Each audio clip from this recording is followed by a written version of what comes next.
Hola a todos y bienvenidos. Colegas, estudiantes, hoy tenemos una explicación definitiva que, honestamente, es de esas que no nos podemos perder. Vamos a dar una clase magistral clínica sobre la fisiopatología, el diagnóstico y el manejo salvavidas del taponamiento cardíaco. Nos vamos a basar estrictamente en la literatura y los consensos más recientes de cardiología. Y digo que no nos la podemos perder porque entender los mecanismos precisos de esta condición, literalmente hace la diferencia entre la vida y la muerte. Imaginen esto. En una sala de urgencias, donde el tiempo es tu peor enemigo, comprender la hemodinámica detrás de un corazón comprimido es exactamente lo que te permite tomar la decisión correcta en fracciones de segundo, justo cuando el paciente está al borde del colapso. Así que vamos a sumergirnos de lleno en esto. Nuestra agenda de hoy es súper clara. Vamos a pasar por 4 puntos clave. Primero, la fisiopatología del taponamiento. Segundo, la clínica y la famosa tríada de Beck. Tercero, el rol fundamental del ecocardiograma. Y cerramos con el manejo y tratamiento definitivo. Empecemos con el primer punto, la fisiopatología del taponamiento cardíaco, o lo que me gusta llamar la trampa hemodinámica. A ver, para entender qué está pasando realmente, tenemos que ir a la física del asunto, a lo que pasa dentro de ese espacio pericárdico tan restringido. El pericardio, esta membrana de doble capa, normalmente tiene, unos 15-50 mililitros de líquido solo para lubricar. Súper poquito. Pero ¿qué pasa cuando se acumula de forma anormal sangre por un trauma o pus por una infección? Exacto, se vuelve una trampa. Por definición, esto crea un estado de shock obstructivo. Es una compresión extrínseca implacable.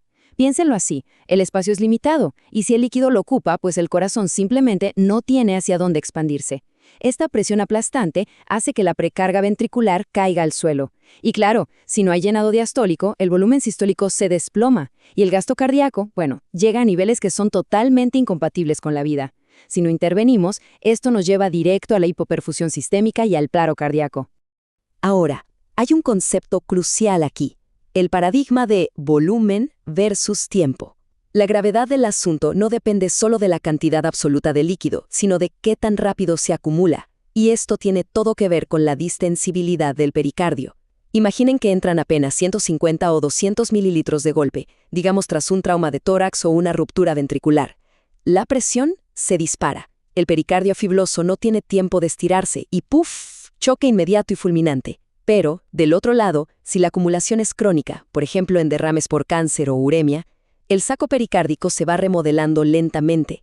Las fibras van cediendo y pueden llegar a acomodar hasta 2 litros. ¡2 litros! Sin taponamiento inmediato. Es una adaptación biológica increíble pero súper engañosa, porque una vez que llegas al límite máximo de estiramiento, literalmente, la entrada de un par de mililitros extra va a precipitar un deterioro catastrófico. Pasemos a nuestra segunda sección. Clínica y tríada de Beck, o cómo reconocer esto al lado de la cama del paciente. Si nos movemos de la teoría a la práctica, las guías más recientes nos dejan una perla clínica poderosísima. El diagnóstico de taponamiento no empieza con un ecocardiograma, empieza con la clínica. Y es que caemos muchísimo en esta trampa moderna de depender de la tecnología y retrasar todo mientras llega el ultrasonido o el especialista. Colegas, en un paciente inestable ese retraso es fatal.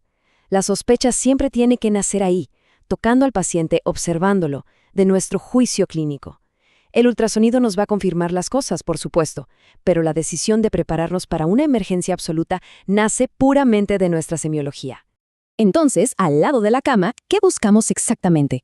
Tradicionalmente nos enseñan la famosa tríada de Beck: hipotensión, ingurgitación venosa yugular y ruidos cardíacos velados. Pero analicemos el porqué. La hipotensión es lógica, el gasto cardíaco está en el suelo. La yugular se ingurgita porque la sangre simplemente no puede entrar a unas cavidades derechas que están aplastadas, así que la presión venosa central se dispara. Y los ruidos se apagan porque ese líquido actúa como un aislante acústico tremendo. Pero ojo, el hallazgo más crítico de todos es el pulso paradójico, esa caída de más de 10 milímetros de mercurio en la presión sistólica justo cuando el paciente inspira. ¿Por qué pasa? Por la interdependencia interventricular. Al inspirar, el ventrículo derecho recibe más sangre, pero como no puede expandirse hacia afuera por culpa del pericardio rígido, empuja el tabique hacia la izquierda, colapsa el ventrículo izquierdo y la sangre que sale a la aorta cae súbitamente. Es fascinante y letal al mismo tiempo. Bien, llegamos al punto 3, El rol del ecocardiograma. Visualizando la crisis. Ya que tenemos una sospecha clínica bien fundamentada, la ecocardiografía en el punto de atención, el famoso POCUS, se vuelve nuestra herramienta definitiva. Y no solo para confirmar el derrame, sino para ver el grado de compromiso hemodinámico. Hacemos un barrido rápido, tal vez un abordaje apical de 4 cámaras, y ahí lo vemos. Un espacio totalmente oscuro, negro, anecoico. Separa el miocardio brillante de la capa del pericardio. Ver al corazón latiendo vigorosamente, pero restringido dentro de esta bolsa oscura, te confirma la presencia anatómica del líquido al instante. Pero atención, encontrar líquido es solo el primer paso. El verdadero objetivo aquí es cazar las consecuencias dinámicas que ese líquido le está imponiendo a nuestro corazón. Y es en este punto de inflexión donde un simple derrame pasa a ser un taponamiento franco. Las leyes de la física dictan que las cámaras con menor presión van a sufrir primero, así que el lado derecho del corazón es el primero en rendirse. El sello más temprano que vamos a ver es el colapso sistólico de la aurícula derecha, que maneja presiones bajísimas, y poquito después llega un marcador muchísimo más específico, el colapso diastólico del ventrículo derecho. En diástole, el ventrículo debería relajarse y llenarse de sangre, ¿verdad? Pero la fuerza del líquido de afuera es tan fuerte que hunde la pared libre del ventrículo y la colapsa. Es literalmente como ver una tienda de campaña que se derrumba por el viento exterior. Ver esta dinámica en tiempo real es estar presenciando la asfixia del corazón.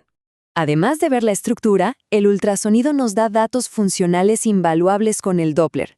Si medimos las válvulas auriculoventriculares durante la respiración, vamos a ver exactamente la misma interdependencia extrema que notamos con el pulso paradójico, pero en números duros. En un corazón sano, el flujo varía un poquito con la respiración, pero en un taponamiento, las variaciones son exageradísimas, porque ambos ventrículos están peleando a muerte por un volumen de espacio limitado. Si ven una fluctuación mayor al 60% en la velocidad de la tricúspide o una caída de más del 30% en la mitral al inspirar profundo, listo, hay deterioro severo. Es la traducción matemática de que un ventrículo se está llenando puramente a expensas de estrangular a su vecino. Y esto nos lleva a nuestra última sección, el manejo y tratamiento definitivo, la descompresión inmediata. Con el diagnóstico listo, el enfoque tiene que pivotar inmediatamente a salvar la vida del paciente, aliviando esa presión. La secuencia tiene que ser súper precisa. 1. Oxigenar para proteger ese miocardio bajo estrés. 2. Los líquidos. Y aquí va una advertencia monumental. Pasamos líquidos para aumentar un poco la presión venosa y mantener llenas las cavidades derechas, sí, pero con extrema cautela. Si pasamos volumen de manera agresiva, vamos a sobredistender el ventrículo derecho, empujaremos el tabique aún más a la izquierda, bloqueamos la salida de sangre por completo y provocamos un paro inminente. 3. El paso definitivo, la pericardiocentesis de emergencia con aguja para drenar el líquido. Ahora, 4. Si es un trauma penetrante y hay sangre coagulada, la aguja no nos sirve de nada. En ese caso, el paciente necesita una toracotomía o una ventana pericárdica quirúrgica inmediata. Para ir cerrando, los quiero dejar con un pensamiento final que la verdad desafía bastante nuestra intuición clínica. Digamos que ya drenaron el líquido, la presión se estabiliza, el gasto cardíaco sube. ¿El paciente ya está fuera de peligro? Absolutamente no. Hay una amenaza latente que nos exige una vigilancia impecable en cuidados intensivos. Me refiero al síndrome de descompresión pericárdica. Es raro, pero es letal. Imaginen a ese miocardio que estuvo trabajando bajo una presión externa brutal, acostumbrado a volúmenes mínimos. Al liberarlo de golpe, el retorno venoso normal inunda de repente a unas cavidades que están, funcionalmente, aturdidas. Esa sobrecarga repentina puede abrumar al miocardio y causar falla ventricular aguda y edema pulmonar severo en minutos. O sea, resolver el taponamiento con la aguja fue solo la primera batalla. El manejo del paciente apenas empieza. Y bueno, con esta reflexión fisiopatológica concluimos nuestra clase magistral de hoy. Entender a fondo estas fuerzas mecánicas es lo que realmente nos hace la diferencia frente a las emergencias más críticas. Hasta la próxima, colegas.